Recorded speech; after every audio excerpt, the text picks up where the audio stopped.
Do you know the loneliest feeling in the world?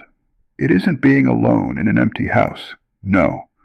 The loneliest feeling in the world is being in a house full of people, people who have your last name, people who have your DNA, and realizing that you are a stranger to them.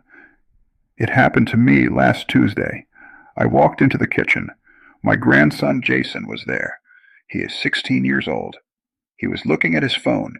He didn't look up when I entered. I stood there for a moment, waiting, just waiting for a hello, waiting for a hi, Grandpa. Nothing. Finally, I cleared my throat. I said, "Hey, Jason, how was school?" He didn't take his eyes off the screen. He just mumbled, "Fine." Then he stood up, walked over to me, and held out his hand. He looked me in the eye for the first time, and he said, "Grandpa, can I have $20 for gas?" I reached into my pocket. I pulled out my wallet. I gave him the bill. He took it. He smiled at the money, not at me, and said, "Thanks."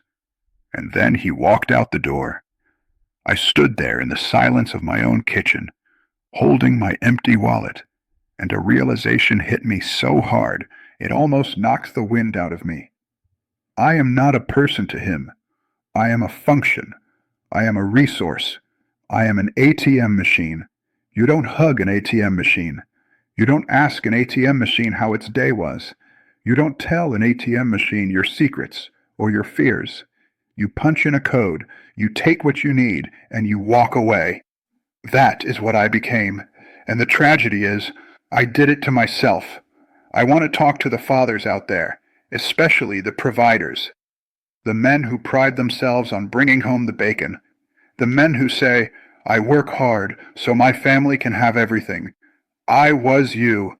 When my son, David, Jason's father, was growing up, I was a ghost. I left the house at 6 o'clock in the morning. I came home at 8 o'clock at night. On weekends, I was decompressing. I was tired. I was stressed. If David wanted a new bike, I bought it. If he wanted the expensive video game console, I bought it. If he wanted to go to the fancy summer camp, I wrote the check. I thought that was love. I thought, look at me. I am a good father. Look at these receipts. Look at this house. Look at these clothes. I thought I was buying his happiness. But I wasn't buying happiness. I was buying his silence. I was buying my way out of the relationship. I replaced presence with presence. I replaced time with transactions. And do you know what happens when you turn a relationship into a transaction? You train your children to treat you like a bank. You teach them that your value is not in your heart, or your wisdom, or your humor. You teach them that your value is in your pocket. I remember when David was 12 years old. He came home from school with a black eye. He had been in a fight. I was sitting in my chair, reading the newspaper. I saw the bruise.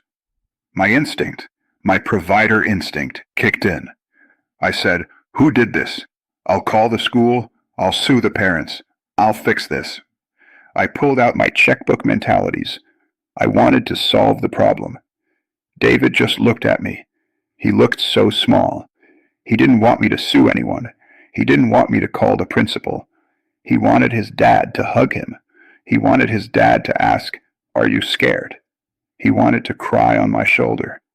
But he didn't come to me. He walked right past my chair, and he went to his mother. He cried in her arms. She held him. I sat there, in my expensive leather chair, feeling like an intruder. I felt like a guest in my own home.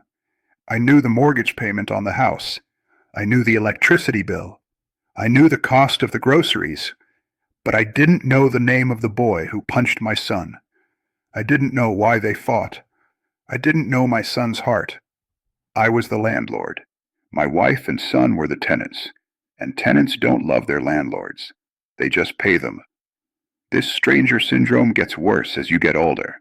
When you retire and the money stops flowing like a river, when you can no longer write the big checks, you realize that the foundation of your relationship was made of sand. David is grown now. He is 45. He calls me once a month. The conversations are painful. They are short. Hi, Dad. How are you? I'm fine, David. How's work? Work is good. Busy. How are the kids? They're good. Busy. Okay. Well, good to talk to you. Yeah. Bye, Dad. That's it. That is the return on my investment. 30 years of 60-hour work weeks, 30 years of missed dinners, 30 years of sacrificing for the family, and all I got was a monthly phone call that lasts 3 minutes. We have nothing to talk about because we have no shared memories. We have no inside jokes. We have no emotional history. We are two strangers who happen to share a last name. I see you, young father. I see you working late. I see you checking your email at the dinner table. I see you buying your daughter the iPad so she will be quiet. I see you handing your son $20 so he will go away and let you watch the game. You think you are being generous. You think you are being a good dad, but you are digging a hole. Every time you choose money over connection, you are adding a brick to the wall between you and your child. Stop being the ATM. Start being the father. What does that mean? It means closing your wallet and opening your ears. Next time your child asks for something, don't just give it. Ask a question. Look them in the eye. Who are you going to the movies with? What is the movie about? Why do you like that girl? Drive them to school. Don't hire a driver. Don't let them take the bus If you can help it. Those 15 minutes in the car, that is holy ground. That is where the conversation happens. Don't buy them the solution to their problems. Sit with them in the problem. If they are sad, don't offer ice cream. Offer your time. Say, tell me about it. I'm listening. I tried to fix this with David a few years ago. I invited him to go fishing, just the two of us. We sat in the boat for 4 hours. It was awkward. It was quiet. I tried to ask him about his life. He gave me one-word answers. I realized then that you cannot cram 30 years of bonding into one afternoon. The window had closed. The cement had dried. He loves me in a dutiful way. He respects me, but he doesn't know me, and I don't know him. I am an old man now. I have a nice house. It is paid for. I have a nice car. It is paid for. But when I walk down the hallway of my own home, the floorboards don't creak with warmth. They creak with silence. The photos on the wall are of smiling people, but the man in the photo, me, wasn't really there. I was mentally in a meeting.